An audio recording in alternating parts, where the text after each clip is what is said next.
the nucleobases that we've seen so far are guanine and cytosine, and those are bases that will form base pairs with each other. So here's just real quick the guanine right here, cytosine here, and this is the base pair, guanine, cytosine. And the DNA, or double-stranded RNA, will be anti-parallel, so the one strand will run in one direction and the other strand in the other direction. And then guanine and cytosine form 3 hydrogen bonds between each other. And we saw before the hydrogen bonds are not all equivalent, so here's a nitrogen, hydrogen, nitrogen, hydrogen bond, and here's a nitrogen, hydrogen, oxygen, hydrogen bond. You can see that they're slightly different strengths, 13 kilojoules per mole versus 8 kilojoules per mole. I don't know if that matters too much. The main difference is that there's 3 bonds between guanine and cytosine, and 2 bonds between adenine and thymine or uracil, which we'll get to more of that later. But you can see here just kind of where the connections are made between the 2 nucleobases. And there are some abnormal base pairing that goes on. So without getting into many details, here's guanine forming 2 hydrogen bonds with uracil base.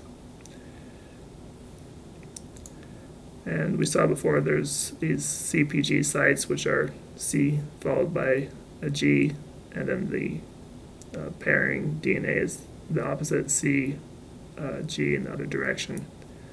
They're both read the same, so when you read the one DNA, it's C followed by G, and when you read the other DNA strand, it's C followed by G.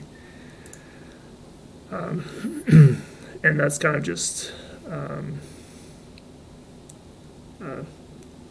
something that noticeably comes up in looking at DNA. And then there's these CPG islands and GPC sites. So C followed by G will kind of be in these groups, and G followed by C is kind of more spread out.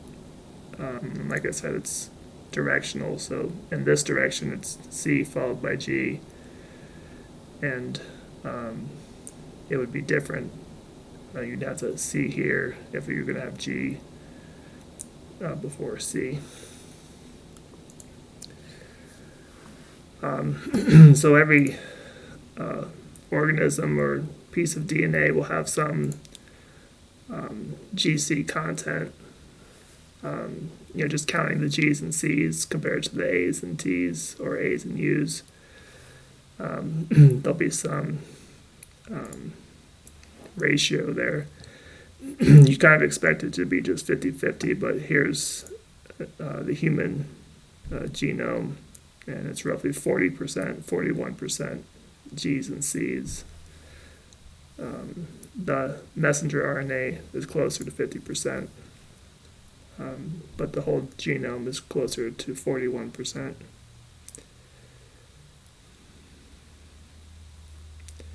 And just to kind of give an idea of what the DNA looks like, it's about 2 nanometers wide in diameter, and then every base pair takes up about 0.34 nanometers.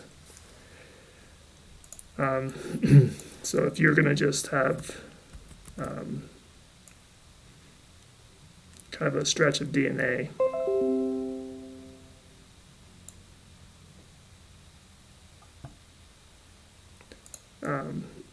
you'd have a variety of base pairs kind of just going down.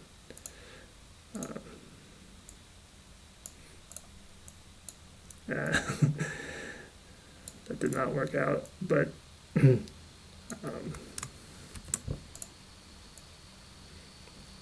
just going to be a bunch of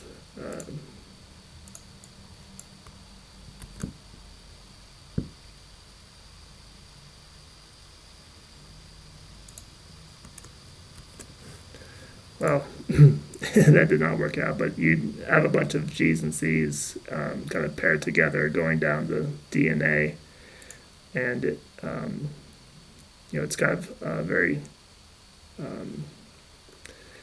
I'd say like a narrow section of base pairs. And what I mean is, here it's drawn out kind of from the flat side, and it looks like it takes up a lot of area, but in reality, the DNA is just kind of a thin slice going down the double helix.